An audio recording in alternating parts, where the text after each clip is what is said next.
अस्सलाम वालेकुम। मैं मुहम्मद अशरफ ते अज तुहाडे वास्ते संत सिंह जी मस्कीन दी बड़ी ही वधिया ते घैंट कथा लैके हाज़र होए हाँ।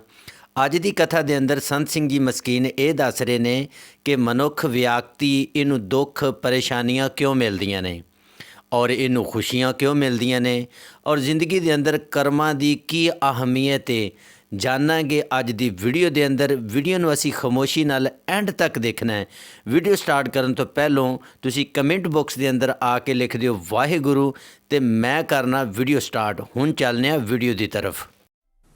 सन्मानयोग गुरु रूप साध संगत जीओ, फतेह प्रवान करनी। वाहिगुरू जी का खालसा, वाहिगुरू जी की फतेह। धर्म दे अनंत पहलू ने, अनंत रूप ने और हर पहलू की अपनी अपनी विचार है। धर्म की दुनिया दे कर्म की बहुत वड्डी चर्चा है। अज आपां इसनूं ही गुरबाणी की रोशनी विच पढ़न की, समझण की, सोचण की, विचारण की कोशिश करते हैं। कर्मे कर्मे होए विचार, सच्चा आप सच्चा दरबार। वो प्रभु सच्चा है, उसका दरबार सच्चा है, उसका न्याय सच्चा है। उस तो कोई बेइंसाफी नहीं आती। कोई दबाव पा के उसका फैसला नहीं बदलाया जा सकता। कुछ लालच दे के उसकी कलम तोड़ी नहीं जा सकती। कोई होर किसी प्रकार का लोभ लालच रख के उसदे फैसले नूं, उसदे इरादे नूं ना मोड़िया जा सकता है, ना तोड़िया जा सकता। इस वास्ते कहते ने वो अटल है, उसका न्याय अटल है। वो आप सच है, उसका न्याय सच है। ये गल वखरी है कि दुनिया दे जिथे इंसाफ मिले, सारे अरब दे ईरान, अफगानिस्तान ते भारत दे उसनूं अदालत कहंदे ने। अदालत, अदल कहंदे ने इंसाफ नूं। अदालत इंसाफ दा घर, अखरी अर्थ ये बनते ने। अदल इंसाफ, अदालत इंसाफ दा घर। मुनसफ जिहड़ा इंसाफ करे, मुनसफ जो इंसाफ करे। अदालत जिथे अदल होवे, जिथे इंसाफ होवे। बाकी दुनिया बारे तो शायद मेरी इतनी जानकारी ना हो, पर भारत बारे मेरी जानकारी है। उत्थे ते अगर पैसे हैं तो इंसाफ खरीद लो, अगर ताकत है तो इंसाफ खो लो। जे ताकत नहीं है इंसाफ खोण दी, तो जे पैसा नहीं है इंसाफ खरीदण दी, तो इंसाफ मुफ्त दे चुके किसी को नहीं मिलता है। तो बहुत सारे देशों भी इस तरह नाम ही आता है अदालत। अदल कित्थे मिलता है, इंसाफ कित्थे मिलता है? पर सच्चा आप सच्चा दरबार। परमात्मा सच्चा है, उसका दरबार सच्चा है, उसका न्याय भी सच्चा है। उसके दरबार विच की आउंदा है? कर्मी कर्मी होए विचार, सच्चा आप सच्चा दरबार। उसके दरबार विच कर्मां दी विचार आउंदी है, मनुख की शक्ल सूरत दी नहीं, मनुख दे कर्मां दी। इसनूं खोलण तो पहले मैं अर्ज करा, इस पृथ्वी दे उत्ते जिस ते असीं रहिंदे हां, दो तरह की दुनिया धर्म ने मनी है, भोग भूमि, कर्म भूमि। एक वो जीव ने जो सिर्फ इंज कह लो जीवन बतीत करने लिए आए ने, भोग भोगण लिए आए ने। खा लेना है, पी लेना है, सो लेना है, तो शरीर की जरूरतों की पूर्ति कर लेनी है, बस पशु जगत। भोग भूमि मनुख नूं आख्या गया ये भोग भूमि दे नाल नाल कर्म भूमि है। ये कुछ भोगण दे नाल नाल करन लई आया है। ਇਸ ਵਾਸਤੇ ਸਿਰਫ ਭੋਗ ਭੂਮੀ ਨਹੀਂ ਹੈ। ਭੂਮੀ ਕਹਿੰਦੇ ਧਰਤੀ ਨੂੰ, ਪਸ਼ੂ ਕੀ ਨੇ? ਭੋਗਾਂ ਦੀ ਧਰਤੀ। ਮਨੁੱਖ ਕੀ ਹੈ? ਕਰਮ ਭੂਮੀ। ਇਸ ਵਾਸਤੇ ਸਾਹਿਬ ਕਹਿੰਦੇ ਨੇ ਕਰਮ ਭੂਮ ਮੈਂ ਬੋਵੋ ਨਾ, ਇਹ ਤੇ ਕਰਮ ਭੂਮੀ ਹੈ। ਮਨੁੱਖ ਕਰਮ ਭੂਮੀ ਹੈ, ਪਸ਼ੂ ਭੋਗ ਭੂਮੀ ਨੇ। ਪਸ਼ੂ ਆਪਣੇ ਕਰਮਾਂ ਅਨੁਸਾਰ ਵਿਕਾਸ ਨਹੀਂ ਕਰ ਸਕਦਾ। ਇਸ ਤਰ੍ਹਾਂ ਦੇ ਨਾ ਉਸ ਦੇ ਸਰੀਰ ਦੀ ਬਣਤਰ ਹੈ, ਨਾ ਹੀ ਇਸ ਤਰ੍ਹਾਂ ਉਸ ਦੇ ਮਨ ਦੀ ਬਣਤਰ ਹੈ। ਉਹ ਵਿਕਾਸ ਕਰਮਾਂ ਦੇ ਉੱਤੇ ਅਸਵਾਰ ਹੋ ਕੇ ਨਹੀਂ ਕਰ ਸਕਦਾ, ਅਗਾਂਹ ਨਹੀਂ ਵੱਧ ਸਕਦਾ। ਪ੍ਰਕਿਰਤੀ ਆਪਣੇ ਸੁਭਾਅ ਦੇ ਮੁਤਾਬਕ ਉਸ ਨੂੰ ਅਗਾਂਹ ਤੋਰਦੀ ਹੈ। ਇੰਜ ਕਹਿ ਲਓ, ਪਸ਼ੂਆਂ ਦਾ ਵਿਕਾਸ ਪ੍ਰਾਕਿਰਤਿਕ ਹੈ, ਪਰਮਾਤਮਾ ਦੀ ਮਰਿਆਦਾ ਅਨੁਸਾਰ ਹੈ। ਤਾਂ ਉਹ ਮਰਿਆਦਾ ਕਿਆ ਮਨੁੱਖ ਨਾਲ ਕੰਮ ਨਹੀਂ ਕਰਦੀ? ਕੰਮ ਕਰਦੀ ਹੈ। ਮਨੁੱਖ ਨਾਲ ਪਰਮਾਤਮਾ ਦੀ ਸੁਤੰਤਰ ਮਰਿਆਦਾ ਕੰਮ ਕਰਦੀ ਹੈ ਵੀ ਇੱਥੇ ਉਸ ਨੂੰ ਸੁਤੰਤਰਤਾ ਦੇ ਦਈਏ, ਤੇਰੀ ਮਰਜ਼ੀ ਹੈ, ਤੂੰ ਕੀ ਕਰਨਾ ਹੈ। ਮਨੁੱਖ ਨੂੰ ਕਰਮ ਦੀ ਛੋਟ ਦੇ ਦਿੱਤੀ ਗਈ। ਇਹ ਕਰਮ ਭੂਮੀ ਹੈ। ਇਸ ਧਰਤੀ ਦੇ ਵਿੱਚ ਜਿਹਾ ਬੀਜੇ ਸੋ ਲੁਣੇ ਕਰਮਾ ਸੰਦੜਾ ਖੇਤ। ਜੈਸਾ ਜੈਸਾ ਤੂੰ ਬੀਜ ਬੋਵੇਂਗਾ ਵੈਸਾ ਵੈਸਾ ਤੇਰੇ ਝੋਲੀ ਦੇ ਵਿੱਚ ਉਸ ਦਾ ਫਲ ਪਵੇਗਾ। ਇਹ ਕਰਮ ਭੂਮੀ ਹੈ। ਚੂੰਕਿ ਖੁੱਲ ਇਤਨੀ ਪਰਮਾਤਮਾ ਨੇ ਦੇ ਦਿੱਤੀ ਮਨੁੱਖ ਨੂੰ, ਤੂੰ ਸਤਪੁਰਸ਼ਾਂ ਨੇ, ਬ੍ਰਹਮ ਗਿਆਨੀਆਂ ਨੇ ਕਿਹਾ ਇਹ ਖੁੱਲ ਵੀ ਤੇ ਤੇਰੀ ਦਿੱਤੀ ਹੋਈ ਹੈ। ਫਿਰ ਸਾਡਾ ਕੀ? ਸਾਡੇ ਕੋਲ ਤਾਂ ਕੁਛ ਵੀ ਨਹੀਂ ਹੈ, ਕੁਛ ਵੀ ਨਹੀਂ ਹੈ ਸਾਡੇ ਕੋਲ। ਇਸ ਤੋਂ ਆਮ ਲੋਕਾਂ ਨੇ ਬੜੇ ਗਲਤ ਅੰਦਾਜ਼ੇ ਲਾਏ, ਸਾਡੇ ਕੋਲ ਕੀ ਹੈ? ਕਰਨ ਕਰਾਵਨ ਉਹ ਆਪੇ ਹੈ। ਜਿਸ ਸਾਡੇ ਕੋਲ ਸੁਤੰਤਰਤਾ ਵੀ ਹੈ ਤੇ ਉਸ ਦੀ ਦਿੱਤੀ ਹੋਈ ਇਸ ਹਿਸਾਬ ਨਾਲ ਠੀਕ ਹੈ, ਉਹ ਕਰਨ ਕਾਰਨ ਹੈ, ਸਭ ਕੁਛ ਉਹੀ ਕਰ ਰਹੇ ਨੇ। ਪਰ ਉਸਨੇ ਸਾਨੂੰ ਖੁੱਲ੍ਹ ਦਿੱਤੀ ਹੈ। ਤੂੰ ਸੱਚ ਵੀ ਬੋਲ ਸਕਦਾ ਹੈ, ਝੂਠ ਵੀ ਬੋਲ ਸਕਦਾ ਹੈ, ਅਗਾਂਹ ਵੀ ਜਾ ਸਕਦਾ ਹੈ, ਪਿੱਛੇ ਵੀ ਜਾ ਸਕਦਾ ਹੈ, ਉੱਪਰ ਵੀ ਉੱਠ ਸਕਦਾ ਹੈ, ਥੱਲੇ ਵੀ ਜਾ ਸਕਦਾ ਹੈ। ਇਤਨੀ ਖੁੱਲ੍ਹ ਦਿੱਤੀ ਹੈ। ਪਰ ਚੂੰਕਿ ਖੁੱਲ੍ਹ ਉਸੇ ਦੀ ਦਿੱਤੀ ਹੋਈ ਹੈ, ਤੇ ਜਿਨ੍ਹਾਂ ਦੇ ਅੰਦਰ ਬ੍ਰਹਮ ਗਿਆਨ ਘਟਿਤ ਹੋਇਆ ਉਹਨਾਂ ਨੇ ਕਿਹਾ ਵੀ ਠੀਕ ਹੈ, ਖੁੱਲ੍ਹ ਤੋਂ ਦਿੱਤੀ, ਅੱਗੇ ਜਾਣ ਦੀ, ਪਿੱਛੇ ਜਾਣ ਦੀ, ਸੱਚ ਵੀ ਬੋਲ ਸਕਦੇ ਹਾਂ, ਤੇਰੇ ਨਾਲ ਜੁੜ ਵੀ ਸਕਦੇ ਹਾਂ, ਤੇ ਇੱਥੋਂ ਦੂਰ ਵੀ ਹੋ ਸਕਦੇ ਹਾਂ। ਪਰ ਖੁੱਲ੍ਹ ਤੇ ਤੇਰੀ ਦਿੱਤੀ ਹੋਈ ਹੈ ਨਾ, ਤੇਰੀ ਖੁੱਲ੍ਹ ਕਰਕੇ ਤੇਰੇ ਤੱਕ ਪਹੁੰਚੇ ਤੇ ਤੇਰੀ ਖੁੱਲ੍ਹ ਕਰਕੇ ਦੂਰ ਹੋ ਗਏ ਤੇ ਇੱਥੋਂ। ਇਸ ਵਕਤ ਸਾਡੇ ਕੋਲ ਕੀ ਹੈ? ਕੁਛ ਵੀ ਨਹੀਂ। ਉਮੀਦ ਹੈ ਪਕੜ ਦੇ 'ਚ ਆਈ ਹੋਵੇਗੀ ਗੱਲ ਆਪ ਤੇ। ਕਈ ਦਫਾ ਸਤਪੁਰਸ਼ ਜਿਸ ਸਿਖਰ ਦੇ ਉੱਤੇ ਬੋਲਦੇ ਨੇ ਨਾ, ਆਮ ਲੋਕਾਂ ਦੀ ਉਹ ਸਿਖਰ ਨਹੀਂ ਹੁੰਦੀ। ਉਹਨਾਂ ਦੇ ਖੜੇ ਹੋਣ ਦਾ ਤਲ ਕੁਛ ਹੋਰ ਹੁੰਦਾ ਹੈ, ਔਰ ਉਹ ਜਿਸ ਤਲ ਤੋਂ ਬੋਲ ਰਹੇ ਹੁੰਦੇ ਨੇ ਉਹ ਤਲ ਕੁਛ ਹੋਰ ਹੈ। ਇਸ ਵਾਸਤੇ ਕਈ ਦਫਾ ਸਤਪੁਰਸ਼ ਕਹਿੰਦੇ ਕੁਛ ਨੇ, ਜਗਤ ਸਮਝਦਾ ਕੁਛ ਹੈ। ਇਹ ਵੀ ਮੈਂ ਅਰਜ਼ ਕਰਦੇ ਹਾਂ, ਮਹਾਪੁਰਸ਼ ਨੇ ਆਖਿਆ ਕੁਛ ਹੈ, ਗੁਰੂਆਂ ਨੇ ਆਖਿਆ ਕੁਛ ਹੈ, ਜਗਤ ਨੇ ਸਮਝਿਆ ਕੁਛ ਹੈ। ਕਾਰਨ ਐਸਾ ਕਿਉਂ ਹੋਇਆ ਹੈ? ਤਾਲਮੇਲ ਨਹੀਂ ਬੈਠਿਆ। ਗੱਲ ਬਹੁਤ ਉੱਚੀ ਸੀ, ਬਹੁਤ ਉੱਚੀ ਸੀ, ਸਿਰ ਦੇ ਉੱਪਰੋਂ ਲੱਗ ਗਈ। ਜਦ ਇਹ ਆਖਿਆ ਜਾਂਦਾ ਹੈ ਕਰਮ ਕਰ, ਐ ਰਖਵਾਦ ਨਾ ਕੀਜੇ ਰੇ ਮਨ, ਸੁਕਰਤ ਕਰ ਕਰ ਲੀਜੇ ਰੇ ਮਨ। ਤੂੰ ਗਿਲਾ ਕਿਉਂ ਕਰਦਾ ਹੈ? ਸ਼ੁਭ ਕਰਮ ਕਰਕੇ ਸੁੱਖਾਂ ਨਾਲ ਆਪਣੀ ਝੋਲੀ ਭਰ ਲੈ। ਜੋ ਕੁਛ ਤੂੰ ਜਗਤ ਦੇ ਵਿੱਚ ਪ੍ਰਾਪਤ ਕਰਨਾ ਹੈ ਕਰ ਲੈ। ਤੈਨੂੰ ਖੁੱਲ੍ਹ ਹੈ, ਤੈਨੂੰ ਧਰਤੀ ਦਿੱਤੀ ਹੈ ਤੇ ਬੀਜ ਪਾਉਣ ਦੀ ਤੈਨੂੰ ਖੁੱਲ੍ਹ ਦੇ ਦਿੱਤੀ ਹੈ। ਤੂੰ ਕੇਸਰ ਬੀਜਣਾ ਹੈ ਕਿ ਨਿੰਮ ਬੀਜਣੀ ਹੈ? ਤੂੰ ਜੌ ਬੀਜਣੇ ਨੇ ਕਿ ਚਣੇ ਬੀਜਣੇ ਨੇ? ਤੂੰ ਅੰਗੂਰਾਂ ਦੀਆਂ ਬੇਲਾਂ ਲਾਣੀਆਂ ਨੇ ਕਿ ਕਿੱਕਰ ਦੇ ਬੀਜ ਪਾਉਣੇ ਨੇ? ਇਹ ਤੇਰੀ ਮਰਜ਼ੀ। ਖੁੱਲ੍ਹ ਹੈ। ਤੈਨੂੰ ਧਰਤੀ ਵੀ ਦੇ ਦਿੱਤੀ, ਤੈਨੂੰ ਬੀਜ ਬਾਉਣ ਦੀ ਖੁੱਲ੍ਹ ਵੀ ਦੇ ਦਿੱਤੀ। ਪਰ ਇੱਕ ਦਫਾ ਬੀਜ ਤੂੰ ਬੋ ਦਿੱਤਾ ਤੇ ਬਾਉਣ ਤੋਂ ਬਾਅਦ ਤੈਨੂੰ ਖਿਆਲ ਆਵੇ ਮੈਂ ਤੇ ਅੰਬਾਂ ਦੇ ਬੂਟੇ ਲਾਣੇ ਸਨ, ਲਾ ਬੈਠਾ ਕਿਕਰਾਂ ਦੇ। ਅੱਛਾ ਹੁਣ ਪ੍ਰਮਾਤਮਾ ਮੈਥੋਂ ਭੁੱਲ ਹੋਈ ਹੈ, ਇਹਨਾਂ ਕਿਕਰਾਂ ਨੂੰ ਹੀ ਅੰਬ ਲਾ ਦੇ, ਨਹੀਂ ਲੱਗਣਗੇ। ਐਸਾ ਨਹੀਂ ਹੋਵੇਗਾ। ਇਹ ਉਸ ਦਾ ਨਿਯਮ ਨਹੀਂ ਹੈ, ਇਹ ਉਸ ਦੀ ਮਰਿਆਦਾ ਨਹੀਂ ਹੈ। ਬਾਬਾ ਫਰੀਦ ਕਹਿੰਦੇ ਨੇ, ਲੋੜੇ ਦਾਖ ਬਿਜੋਰੀਆਂ ਕਿੱਕਰ ਬੀਜੇ ਜੱਟ, ਹੰਡੇ ਉਨ ਕਤਾਏ ਦਾ ਪੈਂਦਾ ਲੋੜੇ ਪੱਟ। ਲਾਂਦਾ ਬੂਟੇ ਕਿਕਰਾਂ ਦੇ ਮੰਗਦਾ ਅੰਬ। ਚਰਖੇ ਦੇ ਚ ਕੱਤਦਾ ਉਨ ਮੰਗਦਾ ਰੇਸ਼ਮ। ਹੰਡੇ ਉਨ ਕਤਾਏ ਦਾ ਪੈਂਦਾ ਲੋੜੇ ਪੱਟ।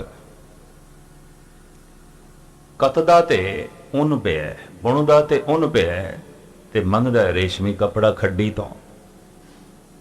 ਬੁਣਦਾ ਤੇ ਕਿੱਕਰ ਪਿਆ, ਮੰਗਦਾ ਅੰਬ ਹੈ। ਐਸਾ ਉਹ ਹੈ, ਬੀਜ ਮਨੁੱਖ ਦੁੱਖਾਂ ਦੇ ਬਾਉਂਦਾ ਹੈ, ਮੰਗਦਾ ਸੁੱਖ ਹੈ। ਇਸ ਤਰ੍ਹਾਂ ਹੀ ਰਿਹਾ। ਔਰ ਜਦ ਇਸ ਨੂੰ ਸੁੱਖ ਮਿਲਦਾ ਨਹੀਂ ਤਾਂ ਗਿਲਿਆਂ ਨਾਲ ਭਰ ਜਾਂਦਾ, ਔਰ ਗਿਲਾ ਇਤਨਾ ਵੱਧ ਜਾਂਦਾ ਹੈ, ਕਹਿ ਦਿੰਦਾ ਕੋਈ ਪਰਮਾਤਮਾ ਨਹੀਂ, ਕੋਈ ਈਸ਼ਵਰ ਨਹੀਂ। ਐ ਰਖਵਾਦ ਨ ਕੀਜੇ ਰੇ ਮਨ, ਸੁਕਰਤ ਕਰ ਕਰ ਲੀਜੇ ਰੇ ਮਨ। ਲੇਕਿਨ ਦੂਜੇ ਤਬਕੇ ਦਾ ਮਨੁੱਖ ਐਸਾ ਕਹਿ ਦਿੰਦਾ ਹੈ, ਕਰਨ ਕਰਾਵਨ ਸਰਵ ਕੋ ਨਾਥ। ਉਹ ਤੇ ਆਪ ਹੀ ਨਾਥ ਹੈ, ਮਾਲਕ ਹੈ, ਸਭ ਕੁਝ ਉਸਦੇ ਹੱਥ 'ਚ ਹੈ। ਇਸਕਾ ਬਲ ਨਹੀਂ ਇਸ ਹਾਥ, ਕਰਨ ਕਰਾਵਨ ਸਰਵ ਕੋ ਨਾਥ। ਫਿਰ ਉਹ ਇੰਜ ਲੈ ਲੈਂਦਾ ਹੈ, ਮਨੁੱਖ ਦੇ ਹੱਥ 'ਚ ਕੀ ਹੈ? ਕੁਛ ਵੀ ਨਹੀਂ ਹੈ, ਵਾਕਈ ਕੁਛ ਨਹੀਂ ਹੈ।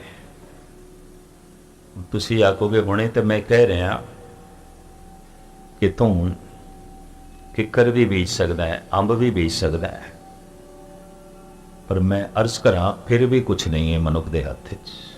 ਕਿਉਂ? ਕਿੱਕਰ ਬੀਜਣ ਦੀ ਖੁੱਲ੍ਹ ਵੀ ਪਰਮਾਤਮਾ ਨੇ ਦਿੱਤੀ ਹੈ, ਅੰਬਾਂ ਦੇ ਬੂਟੇ ਲਾਉਣ ਦੀ ਖੁੱਲ੍ਹ ਵੀ ਉਸੇ ਨੇ ਦਿੱਤੀ ਹੈ। ਖੁੱਲ੍ਹ ਉਸ ਦੀ ਦਿੱਤੀ ਹੋਈ ਹੈ। ਇਹ ਸਾਡੀ ਮਰਜ਼ੀ, ਅਸੀਂ ਕੀ ਬੀਜਣਾ ਹੈ। ਪਰ ਸਾਡੀ ਮਰਜ਼ੀ ਦੀ ਇਹ ਜਿਹੜੀ ਖੁੱਲ੍ਹ ਹੈ, ਇਹ ਵੀ ਉਸ ਅਕਾਲ ਪੁਰਖ ਦੀ ਦਿੱਤੀ ਹੋਈ ਹੈ। ਇਸ ਬਾਰੀਕੀ ਤੇ ਪਹੁੰਚ ਕੇ ਭਗਤਾਂ ਨੇ ਕਹਿ ਦਿੱਤਾ ਸਾਡੇ ਕੋਲ ਕੁਛ ਵੀ ਨਹੀਂ। ਜੇ ਖੁੱਲ੍ਹ ਵੀ ਹੈ ਤੇ ਤੇਰੀ ਦਿੱਤੀ ਹੋਈ, ਸਾਡੇ ਕੋਲ ਆਪਣਾ ਕੀ ਹੋਇਆ? ਕੁਛ ਵੀ ਨਹੀਂ। ਇਸ ਰੂਪ ਵਿੱਚ ਆਖਿਆ, ਜਿਸ ਰੂਪ ਵਿੱਚ ਅਸੀਂ ਲੈ ਲੈਨੇ ਆ। ਇੱਕ ਸ਼ਰਾਬ ਪੀ ਰਿਹਾ, ਕਹਿੰਦਾ ਜਦੋਂ ਗੁਰੂ ਛਡਾਵੇਗਾ ਉਦੋਂ ਛੱਡ ਲਿਆਂਗੇ। ਇਹਦਾ ਮਤਲਬ ਹੈ ਗੁਰੂ ਅਜੇ ਤੈਨੂੰ ਇਹੀ ਆਖਦਾ ਪੀ, ਸਵੇਰੇ ਵੀ ਪੀ ਤੇ ਸ਼ਾਮੀ ਵੀ ਪੀ। ਲੋਕੀ ਕਹਿ ਦਿੰਦੇ ਨੇ ਜਦੋਂ ਪ੍ਰਮਾਤਮਾ ਜਗਾਏਗਾ ਉਦੋਂ ਅੰਮ੍ਰਿਤ ਵੇਲੇ ਜਾਗ ਕੇ ਜਪ ਕਰਾਂਗੇ। ਇਹਦਾ ਮਤਲਬ ਅਜੇ ਪ੍ਰਮਾਤਮਾ ਨਹੀਂ ਚਾਹੁੰਦਾ। ਜਦੋਂ ਗੁਰੂ ਚਾਹੇਗਾ ਉਦੋਂ ਨੇਕ ਕਰਮ ਕਰਾਂਗੇ। ਇਹਦਾ ਮਤਲਬ ਅਜੇ ਗੁਰੂ ਇਹੀ ਚਾਹੁੰਦਾ ਤੂੰ ਬੁਰੇ ਕਰ, ਤੂੰ ਮਾੜੇ ਕਰ। ਇਹ ਜਿਹੜੇ ਅਰਥ ਲੋਕਾਂ ਨੇ ਕੀਤੇ ਨੇ ਤੇ ਸਮਝੇ ਨੇ, ਇਹ ਉਹਨਾਂ ਦਾ ਭੁਲੇਖਾ ਹੈ। ਤੇ ਇਸ ਵਕਤ ਦੀ ਵਿਚਾਰ ਦਾ ਆਧਾਰ ਜਿਹੜੀ ਪੰਕਤੀ ਮੈਂ ਚੁਣੀ ਹੈ, ਧੰਨ ਗੁਰੂ ਨਾਨਕ ਦੇਵ ਜੀ ਮਹਾਰਾਜ ਦੀ, ਕਰਮੀ ਕਰਮੀ ਹੋਏ ਵਿਚਾਰ, ਸੱਚਾ ਆਪ ਸੱਚਾ ਦਰਬਾਰ। ਉਸ ਸੱਚੇ ਦੇ ਦਰਬਾਰ ਦੇ ਵਿੱਚ ਸੱਚ ਹੈ, ਕਰਮਾਂ ਅਨੁਸਾਰ ਫੈਸਲੇ ਕਰਦਾ, ਬਾਕੀ ਕੁਛ ਵੀ ਨਹੀਂ। ਔਰ ਆਪ ਦੀ ਗਿਆਤ ਲਈ ਅਰਜ਼ ਕਰਾਂ, ਮਹਾਤਮਾ ਬੁੱਧ ਨੇ ਇੱਥੇ ਤੱਕ ਐਲਾਨੀਆਂ ਕਹਿ ਦਿੱਤਾ, ਭਗਵਾਨ ਦੀ ਫਿਕਰ ਬਾਅਦ ਵਿੱਚ ਕਰੀ, ਕਰਮ ਦੀ ਫਿਕਰ ਪਹਿਲੇ ਕਰੀ। ਇੱਥੋਂ ਹਿੰਦੁਸਤਾਨ ਦੇ ਬ੍ਰਾਹਮਣਾਂ ਨੇ ਮਹਾਤਮਾ ਬੁੱਧ ਨੂੰ ਨਾਸਤਿਕ ਕਹਿ ਦਿੱਤਾ। ਇਹ ਨਾਸਤਿਕ ਹੈ। ਅਜੇ ਤੱਕ ਵੀ ਬ੍ਰਾਹਮਣੀ ਸਮਾਜ ਮਹਾਤਮਾ ਬੁੱਧ ਨੂੰ ਨਾਸਤਿਕ ਕਹਿੰਦਾ ਹੈ। ਪਟਨਾ ਜੰਕਸ਼ਨ ਦੇ ਬਾਹਰ ਇੱਕ ਬਹੁਤ ਵੱਡਾ ਮੰਦਿਰ ਬਣਿਆ ਹੈ, ਔਰ ਪਹਿਲੇ ਇਹ ਫੈਸਲਾ ਹੋਇਆ ਸੀ ਕਿ ਭਾਰਤ ਵਿੱਚ ਜਿਤਨੇ ਅਵਤਾਰੀ ਪੁਰਸ਼ ਹੋਏ ਨੇ ਉਹਨਾਂ ਸਾਰਿਆਂ ਦੇ ਵਿੱਚ ਮੂਰਤੀ ਸਥਾਪਨ ਕਰਨੀ ਹੈ। ਮੰਦਿਰ ਬੜਾ ਕਾਬਲੇ ਦੀਦ ਹੈ, ਬੜਾ ਖਰਚ ਕੀਤਾ ਹੈ, ਤੇ ਗਾਲਮਨ 15-20 ਸਾਲਾਂ 'ਚ ਤਾਮੀਰ ਹੋਇਆ ਹੈ, ਬਣ ਗਿਆ। ਤੇ ਹੁਣ ਮੂਰਤੀਆਂ ਸਥਾਪਨਾ ਕਰਨੀਆਂ ਸਨ। ਕ੍ਰਿਸ਼ਨ ਦੀ ਕਰ ਦਿੱਤੀ, ਰਾਮ ਦੀ ਕਰ ਦਿੱਤੀ, ਸ਼ਿਵ ਜੀ ਦੀ ਹੋ ਗਈ, ਵਿਸ਼ਨੂੰ ਦੀ ਹੋ ਗਈ, ਬ੍ਰਹਮੇ ਦੀ ਹੋ ਗਈ, ਹਨੂਮਾਨ ਦੀ ਹੋ ਗਈ। ਬਹੁਤ ਸਾਰੇ ਦੇਵੀ ਦੇਵਤਾਵਾਂ ਦੀ ਅੰਦਰ ਮੂਰਤੀਆਂ ਉਹ ਜੋ ਹੈ ਸਜਾਉਂਦੇ ਗਏ। ਤਾਂ ਉਹਨਾਂ ਦੇ ਨਾ ਜਦੇ ਮੂਰਤੀਆਂ ਦਾ ਆਰਡਰ ਦਿੱਤਾ ਗਿਆ ਸੀ, ਤੇ ਮਹਾਤਮਾ ਬੁੱਧ ਦੀ ਮੂਰਤੀ ਵੀ ਮੰਗਾਈ। ਅਜੇ ਤੱਕ ਬਾਹਰ ਪਈ ਹੈ, ਝਗੜਾ ਚੱਲ ਰਿਹਾ। ਇਹ ਨਹੀਂ ਸਥਾਪਨ ਕਰਨੀ, ਇਹ ਨਾਸਤਿਕ ਹੈ, ਇਹਨੂੰ ਅੰਦਰ ਨਹੀਂ ਟਿਕਾਣਾ। ਉਹ ਮੂਰਤੀ ਵੀ ਮੰਦਿਰ ਦੇ ਬਾਹਰ ਪਈ ਹੈ, ਝਗੜਾ ਚੱਲ ਰਿਹਾ। ਇਸ ਮੰਦਿਰ ਦੇ ਵਿੱਚ ਸਥਾਪਨ ਨਹੀਂ ਹੋ ਸਕਦਾ, ਇਹ ਤੇ ਨਾਸਤਿਕ ਹੈ। ਇਹ ਤੇ ਵਰਨ ਵੰਡ ਨੂੰ ਵੀ ਨਹੀਂ ਮੰਨਦਾ। ਇਤਨੇ ਵੱਡੇ ਵਕਤ ਦੇ ਅਵਤਾਰੀ ਪੁਰਸ਼ ਨੂੰ ਨਾਸਤਿਕ ਕਿਉਂ ਆਖਿਆ? ਉਸਨੇ ਆਪਣੇ ਭਿਕਸ਼ੂਆਂ ਨੂੰ ਕਿਹਾ ਰੱਬ ਦੀ ਫਿਕਰ ਬਾਅਦ ਵਿੱਚ ਕਰਨਾ, ਪਹਿਲੇ ਕਰਮ ਦੀ ਫਿਕਰ ਕਰਨਾ, ਕਿਉਂਕਿ ਉਸਨੇ ਵੀ ਫੈਸਲਾ ਕਰਮ ਦੇ ਮੁਤਾਬਕ ਕਰਨਾ ਹੈ। ਤੇ ਜਦ ਕਰਮ ਦੇ ਮੁਤਾਬਕ ਹੀ ਫੈਸਲਾ ਉਸਨੇ ਕਰਨਾ ਹੈ ਤਾਂ ਉਹਦੀ ਫਿਕਰ ਇਤਨੀ ਕਰਨ ਦੀ ਲੋੜ ਨਹੀਂ। ਤੂੰ ਕਰਮ ਦੀ ਫਿਕਰ ਕਰ, ਉਸਦੇ ਹੁਕਮ ਦੀ ਫਿਕਰ ਕਰ, ਉਸਦੇ ਵਿਧਾਨ ਦੀ ਫਿਕਰ ਕਰ, ਉਸਦੇ ਬਣਾਏ ਹੋਏ ਨਿਯਮ ਦੀ ਫਿਕਰ ਕਰ, ਤੂੰ ਕਰਮ ਦੀ ਫਿਕਰ ਕਰ। तो बहुत भिक्षुओं दे एक वाक प्रचलित हो गया, कर्म ही भगवान है, भगवान ही भगवान है, ऐसा नहीं, कर्म ही भगवान है। तो इस तो की होया, ब्राह्मणा ने कह दिता भगवान भगवान नहीं है, कर्म भगवान है। ये नास्तिक ने अज तक सनातनी जगत दे महात्मा बुद्ध का सन्मान नहीं बन सकिया, बौद्ध भिक्षुओं लिए अज तक जगह नहीं बन सकी। ये तो नास्तिक है। पर एक सच्चाई है, अगर वो नास्तिक है तो फिर दुनिया च कोई भी आस्तिक नहीं है। इतनी गहरी ध्यान साधना करने वाला, इतना भरोसा रखने वाला, दुनियावी सारे सुखां नूं एक पासे सुट के अध्यात्मक सुख की तलाश करने वाला, तो उसनूं कह दईए नास्तिक। क्यों कहा गया? कर्म ही भगवान है, भगवान ही भगवान है। उसने अपने बौद्ध भिक्षुओं को कहा ये फिक्र बाद विच करना, कर्म ही भगवान है। क्योंकि जो दुख मिलना है, जो सुख मिलना है, थानू कर्म नाल मिलता है। जो आनंद मिलना है, जो खेड़ा मिलना है, थानू कर्म नाल मिलना है। जो ज्ञान मिलेगा, जो शांति मिलेगी, थानू कर्मा नाल मिलेगी। कि जब मिलना ही कर्मा नाल है तो फिर कर्म की फिक्र करो। धन गुरु नानक देव जी महाराज जी कहते हैं, जित कीता पाइए अपना, सा घाल बुरी क्यों घालीए। जे तू अपना ही कीता पाना है तो फिर अपने कर्तव्य प्रति जरा सुचेत हो जा।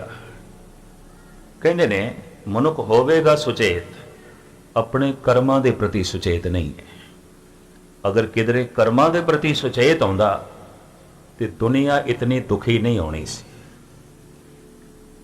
कहते ने हवा व्यापक है, आकाश व्यापक है, दुख भी व्यापक है। जिथे तक आकाश पसरे है उत्थे तक ही दुख है,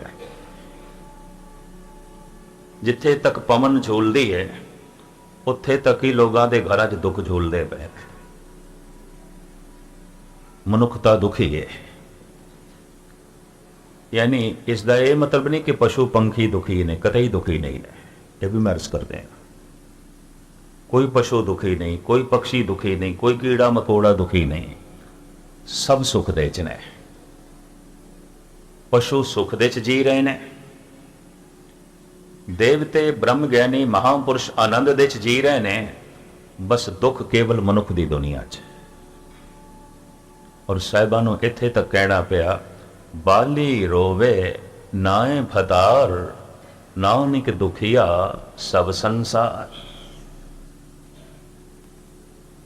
समूह जगत, मनुखी जगत, मैं फिर अर्ज करा बाकी नहीं, बाकी सब सुख दे च ने।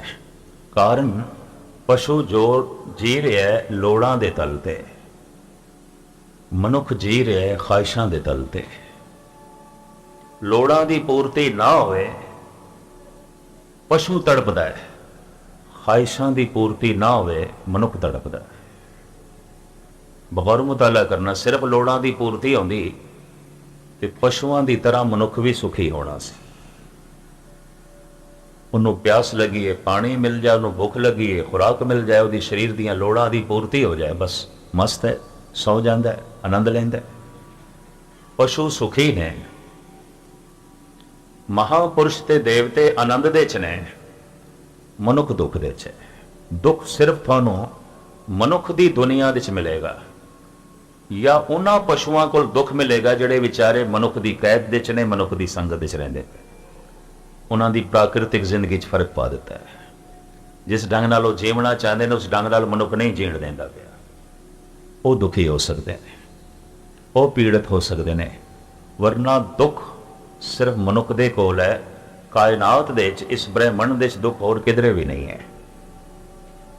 बनस्पति खेड़े च है, पशु सुख दे च ने, कीड़े मकोड़े भी सुख दे च ने। यह भी महर्स करने आ। एक विष्टा दा जंतु भी सुख दे च है। ਇੱਕ ਗੰਦਗੀ ਦੇ 'ਚ ਲਿਪਟਿਆ ਹੋਇਆ ਸੂਰ ਵੀ ਸੁੱਖ ਦੇ 'ਚ ਹੈ। ਮੈਂ ਫਿਰ ਅਰਜ਼ ਕਰਾਂ, ਇੱਕ ਮਨੁੱਖ ਦੁੱਖ ਦੇ 'ਚ ਹੈ, ਇੱਕ ਮਨੁੱਖ ਦੀ ਸੰਗਤ ਦੇ ਜਿਹੜੇ ਪਸ਼ੂ ਰਹਿ ਰਹੇ ਨੇ ਮਨੁੱਖ ਦੀ ਕੈਦ ਦੇ 'ਚ, ਉਹ ਵਿਚਾਰੇ ਦੁਖੀ ਹੋ ਸਕਦੇ ਨੇ, ਵਰਨਾ ਪਸ਼ੂ ਦੁਖੀ ਨਹੀਂ ਨੇ, ਪੰਛੀ ਦੁਖੀ ਨਹੀਂ ਨੇ। ਪਸ਼ੂ ਜੀ ਰਹੇ ਨੇ ਲੋੜਾਂ ਦੇ ਤਲ ਦੀ ਪੂਰਤੀ ਤੇ, ਲੋੜਾਂ ਪੂਰੀਆਂ ਹੋ ਗਈਆਂ ਸੁਖੀ। ਮਨੁੱਖ ਲੋੜਾਂ ਦੇ ਨਾਲ ਨਾਲ ਜੀ ਰਿਹਾ ਹੈ ਖਾਹਿਸ਼ਾਂ ਦੇ ਤਲ ਤੇ, ਲੋੜਾਂ ਪੂਰੀਆਂ ਨਾ ਹੋਵਨ ਪਸ਼ੂ ਤੜਪਦਾ ਹੈ, ਖਾਹਿਸ਼ਾਂ ਪੂਰੀਆਂ ਨਾ ਹੋਵਨ ਮਨੁੱਖ ਬੇਚੈਨ ਹੁੰਦਾ ਹੈ, ਮਨੁੱਖ ਤੜਪਦਾ ਹੈ। ਤੇ ਖਾਹਿਸ਼ਾਂ ਦਾ ਇੱਕ ਹੋਰ ਬੜਾ ਭਿਅੰਕਰ ਨਿਯਮ ਹੈ, ਇੱਕ ਖਾਹਿਸ਼ ਪੂਰੀ ਹੋਵੇ ਨਾ ਤੇ ਪੂਰੀ ਹੁੰਦਿਆਂ ਹੁੰਦਿਆਂ ਉਹ 10 ਖਾਹਿਸ਼ਾਂ ਨੂੰ ਜਨਮ ਦੇ ਜਾਂਦੀ ਹੈ। ਜਿਵੇਂ ਇੱਕ ਮਨੁੱਖ ਜ਼ਮੀਨ ਤੋਂ ਰੁਖਸਤ ਹੁੰਦਿਆਂ ਹੋਇਆਂ ਵੱਡਾ ਹੋ ਗਿਆ, ਜਵਾਨ ਹੋ ਗਿਆ, ਵਿਆਹਿਆ ਗਿਆ, ਬੁੱਢਾ ਹੋ ਗਿਆ, ਜ਼ਮੀਨ ਤੋਂ ਰੁਖਸਤ ਹੁੰਦਿਆਂ ਹੁੰਦਿਆਂ 2 4 5 7 ਬੱਚਿਆਂ ਨੂੰ ਜਨਮ ਦੇ ਜਾਂਦਾ ਹੈ, ਪਿੱਛੇ ਆਪਣੀ ਸੰਤਤ ਛੋੜ ਜਾਂਦਾ, ਆਪਣਾ ਖੂਨ ਛੋੜ ਜਾਂਦਾ। ਜ਼ਮੀਨ ਤੋਂ ਰੁਖਸਤ ਹੁੰਦਿਆਂ ਹੁੰਦਿਆਂ ਮਨੁੱਖ 2 4 ਬੱਚੇ ਛੋੜ ਜਾਂਦਾ ਹੈ। ਇੱਕ ਖਾਹਿਸ਼ ਪੂਰੀ ਹੁੰਦਿਆਂ ਹੁੰਦਿਆਂ, ਇੱਕ ਖਾਹਿਸ਼ ਮਰਦਿਆਂ ਮਰਦਿਆਂ 5 10 ਖਾਹਿਸ਼ਾਂ ਨੂੰ ਜਨਮ ਦੇ ਜਾਂਦੀ ਹੈ। ਹੁਣ ਪੂਰੀ ਇੱਕ ਹੋਈ ਹੈ ਤੇ 10 ਹੋਰ ਪੈਦਾ ਹੋਈਆਂ ਨੇ, ਫਿਰ ਉਹਨਾਂ 'ਚ ਪੂਰੀ ਇੱਕ ਹੋਈ ਹੈ ਤੇ ਫਿਰ 10 20 ਹੋਰ ਪੈਦਾ ਹੋ ਗਈਆਂ ਨੇ, ਤਾਂ ਰੋਜ਼ ਰੋਜ਼ ਤੇ ਖਾਹਿਸ਼ਾਂ ਵੱਧਦੀਆਂ ਜਾਣਗੀਆਂ, ਖਾਹਿਸ਼ਾਂ ਦੀ ਭੀੜ।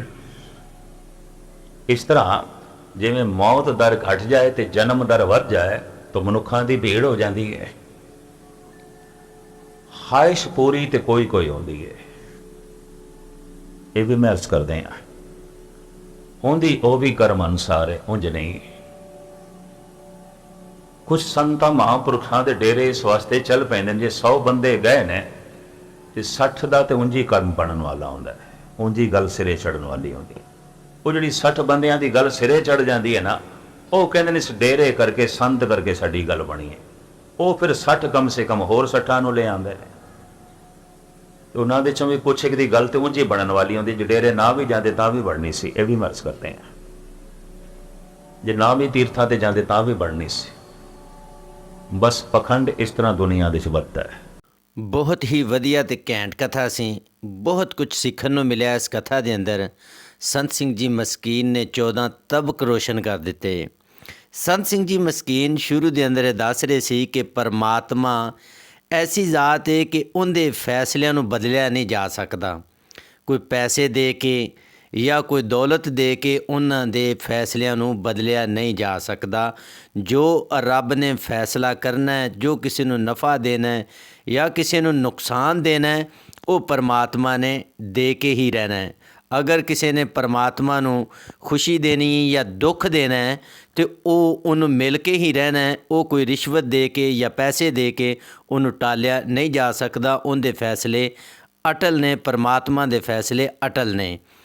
ਔਰ ਦੁਨੀਆ ਦੀਆਂ ਅਦਾਲਤਾਂ ਦੇ ਅੰਦਰ ਉਹ ਚਾਹੇ ਕਿਸੇ ਵੀ ਮੁਲਕ ਦੀ ਅਦਾਲਤ ਹੈ, ਉਹ ਕੋਈ ਵੀ ਇਹ ਦਾਅਵਾ ਨਹੀਂ ਕਰ ਸਕਦੀ ਕਿ ਅਸੀਂ 100% ਲੋਕਾਂ ਨੂੰ ਇਨਸਾਫ ਦੇ ਰਹੇ ਹਾਂ।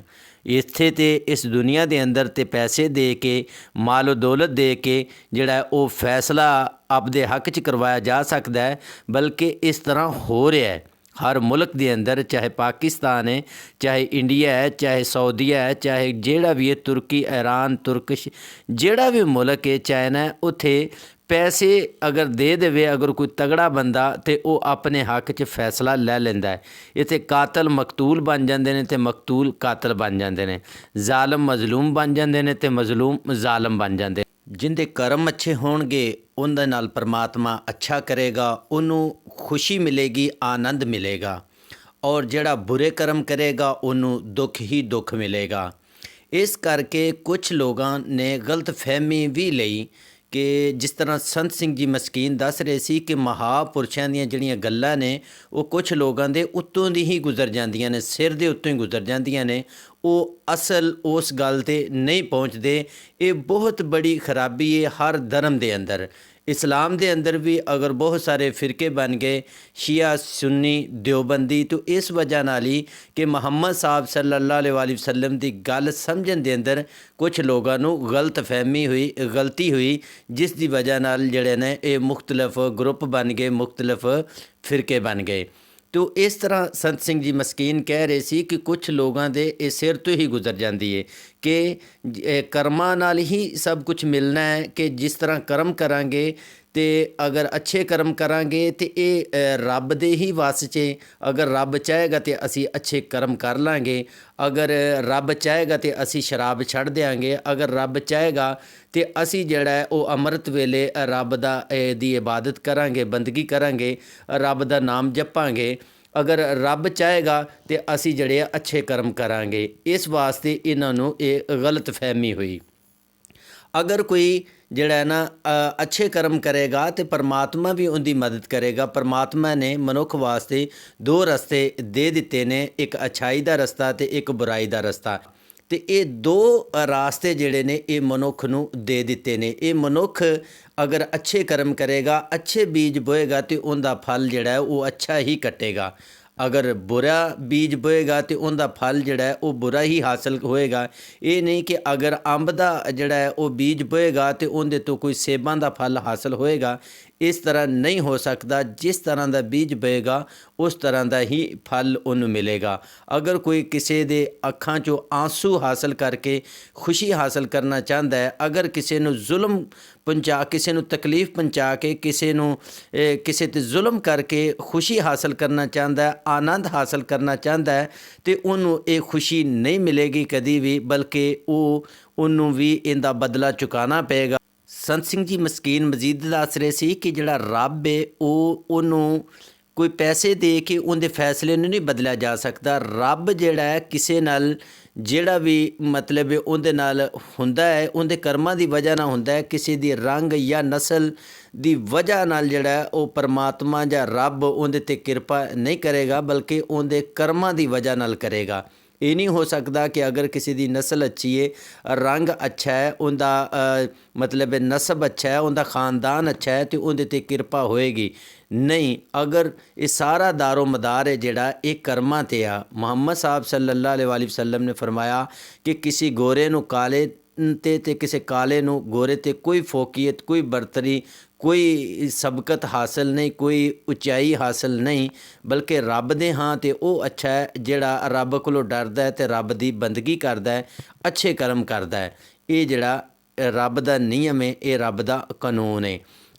संत सिंह जी मस्कीन मजीद दस रहे सी कि जिहड़े दुख ने वो सिर्फ इस धरती दे उत्ते मनुख कोले ही ने, मनुख ਨੂੰ ही ये दुख पहुँचते ने, दुख मिलते ने।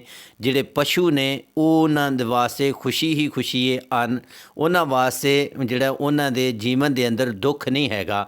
ਔਰ ਜਿਹੜੇ ਉਹਨਾਂ ਤੋਂ ਸਿਵਾ ਕੁਝ ਜਿਹੜੇ ਪਸ਼ੂ ਨੇ ਮਨੁੱਖ ਦੇ ਅੰਡਰ ਨੇ, ਮਨੁੱਖ ਦੀ ਜਿਹੜੀ ਹੈ ਉਹ ਸੰਗਤ ਦੇ ਅੰਦਰ ਰਹਿ ਰਹੇ ਨੇ, ਉਹਦੇ ਤੋਂ ਇਲਾਵਾ ਉਹਨਾਂ ਨੂੰ ਮਨੁੱਖ ਦੀ ਵਜ੍ਹਾ ਨਾਲ ਦੁੱਖ ਤਕਲੀਫ ਪਹੁੰਚ ਸਕਦੀ ਹੈ, ਵਰਨਾ ਜਿਹੜੇ ਪਸ਼ੂਆਂ ਦੀ ਜ਼ਿੰਦਗੀ ਦੇ ਅੰਦਰ ਦੁੱਖ ਕੋਈ ਨਹੀਂ। ਅਗਰ ਦੁੱਖ ਹੈ ਤੇ ਮਨੁੱਖ ਦੇ ਜੀਵਨ ਦੇ ਅੰਦਰ, ਮਨੁੱਖ ਦੀ ਜ਼ਿੰਦਗੀ ਦੇ ਅੰਦਰ ਹੀ ਹੈਗਾ ਹੈ। ਔਰ ਇਹ ਵੀ ਦੱਸ ਰਹੇ ਸੀ ਕਿ ਇਹ ਜਿਹੜਾ ਮਨੁੱਖ ਹੈ, ਵਿਅਕਤੀ ਹੈ, ਇਹਦੀਆਂ ਜਿਹੜੀਆਂ ਖਾਹਿਸ਼ਾਂ ਨੇ ਇਹ ਮਜ਼ੀਦ बढ़ਦੀਆਂ ਹੀ ਜਾਂਦੀਆਂ ਨੇ। ਇੱਕ ਖਾਹਿਸ਼ ਪੂਰੀ ਹੁੰਦੀ ਹੈ ਤੇ 10 ਹੋਰ ਖੜੀਆਂ ਹੋ ਜਾਂਦੀਆਂ ਨੇ, ਔਰ ਉਹਨਾਂ 'ਚੋਂ ਇੱਕ ਪੂਰੀ ਹੁੰਦੀ ਹੈ ਤੇ ਮਜ਼ੀਦ 10 ਹੋਰ ਜਿਹੜੀਆਂ ਨੇ ਉਹ ਖਾਹਿਸ਼ਾਂ ਜਿਹੜੀਆਂ ਉਹ ਖੜੀਆਂ ਹੋ ਜਾਂਦੀਆਂ। ਇਸ ਤਰ੍ਹਾਂ ਖਾਹਿਸ਼ਾਂ ਦਾ ਇੱਕ ਬਹੁਤ ਬੜਾ ਹਜੂਮ ਹੋ ਜਾਂਦਾ ਹੈ। ਅਗਰ ਕਿਸੇ ਮਨੁੱਖ ਦੀਆਂ ਸਾਰੀਆਂ ਖਾਹਿਸ਼ਾਂ ਪੂਰੀਆਂ ਨਹੀਂ ਹੁੰਦੀਆਂ ਤੇ ਉਹ ਇਹੀ ਕਹਿ ਦਿੰਦਾ ਕਿ ਪਰਮਾਤਮਾ ਨਹੀਂ ਹੈਗਾ, ਪਰਮਾਤਮਾ ਦਾ ਵਜੂਦ ਨਹੀਂ ਹੈਗਾ। ਹਾਲਾਂਕਿ ਉਹ ਬਿਲਕੁਲ ਗਲਤੀ 'ਤੇ ਆ। ਇਹ ਜ਼ਰੂਰੀ ਨਹੀਂ ਕਿ ਉਹਦੀਆਂ ਸਾਰੀਆਂ ਖਾਹਿਸ਼ਾਂ ਹੀ ਪੂਰੀਆਂ ਹੋਣ, ਸਾਰੀਆਂ ਉਹਦੀਆਂ ਜਿਹੜੀਆਂ ਨੇ ਆਰਜ਼ੂਆਂ ਪੂਰੀਆਂ ਹੋਣ, ਇਹ ਜ਼ਰੂਰੀ ਨਹੀਂ ਹੈਗਾ। ਔਰ ਦੱਸ ਰਹੇ ਸੀ ਕਿ ਹਰ ਇੱਕ ਦੀ ਜਿਹੜੀ ਖਾਹਿਸ਼ ਹੈ, ਆਰਜ਼ੂ ਉਹਦੇ ਵਕਤ 'ਤੇ ਹੀ ਪੂਰੀ ਹੋਏਗੀ। ਔਰ ਬਾਜ਼ ਜਿਹੜੇ ਲੋਕ ਨੇ ਮਤਲਬ ਉਹਨਾਂ ਨੇ ਡੇਰੇ ਲਗਾਏ ਹੋਏ ਨੇ, ਲੋਕਾਂ ਦੀਆਂ ਸਮੱਸਿਆਵਾਂ ਹੱਲ ਕਰਦੇ ਨੇ, ਪੀਰ ਫਕੀਰ ਨੇ, ਲੋਕ ਉਹਨਾਂ ਕੋਲ ਜਾਂਦੇ ਨੇ ਤੇ ਉਹ ਆਪਣੀਆਂ ਖਾਹਿਸ਼ਾਂ ਪੂਰੀਆਂ ਕਰਾਉਣ ਵਾਸਤੇ। ਹਾਲਾਂਕਿ ਉਹਨਾਂ ਦੀਆਂ 60% ਖਾਹਿਸ਼ਾਂ ਜਿਹੜੀਆਂ ਉਹਨਾਂ ਦੀ ਪੂਰਾ ਹੋਣ ਦਾ ਵਕਤ ਪਹਿਲਾਂ ਹੀ ਆਇਆ ਹੁੰਦਾ ਹੈ ਤੇ ਉਹ ਨਾਂ ਜਿਹੜਾ ਹੈ ਉਹਨਾਂ ਦਾ ਲੱਗ ਜਾਂਦਾ ਹੈ ਜਿਨ੍ਹਾਂ ਨੇ ਜਿਹੜੇ ਖਾਹਿਸ਼ਾਂ ਪੂਰੀਆਂ ਕਰਨ ਵਾਸਤੇ ਮਤਲਬ ਹੈ ਜਾਲੀ ਪੀਰ ਫਕੀਰ ਬੈਠੇ ਹੁੰਦੇ ਨੇ ਤੇ ਲੋਕਾਂ ਦਾ ਉਹਨਾਂ ਉੱਤੇ ਇਤਕਾਦ ਵੱਧ ਜਾਂਦਾ ਹੈ ਤੇ ਇਸ ਤਰ੍ਹਾਂ ਉਹ ਆਪਣੇ ਪੈਸੇ ਤੇ ਮਾਲੋ ਦੌਲਤ ਜਿਹੜੀ ਉਹ ਜ਼ਾਇਆ ਕਰਦੇ ਨੇ ਔਰ ਲੋਕਾਂ ਦਾ ਉਹਨਾਂ ਦੇ ਉੱਤੇ ਇਤਮਾਦ ਵੀ ਵੱਧ ਜਾਂਦਾ ਹੈ। ਬਹੁਤ ਹੀ ਅੱਛੀ ਵੀਡੀਓ ਸੀ। ਅਗਰ ਤੁਹਾਨੂੰ ਵੀਡੀਓ ਪਸੰਦ ਆਈ ਹੋਵੇ ਤੇ ਚੈਨਲ ਨੂੰ ਸਬਸਕ੍ਰਾਈਬ ਕਰ ਦੇਣਾ ਤੇ ਵੀਡੀਓ ਨੂੰ ਲਾਈਕ ਕਰ ਦੇਣਾ। ਮਿਲਦੇ ਹਾਂ ਇੱਕ ਨਵੀਂ ਵੀਡੀਓ ਦੇ ਨਾਲ।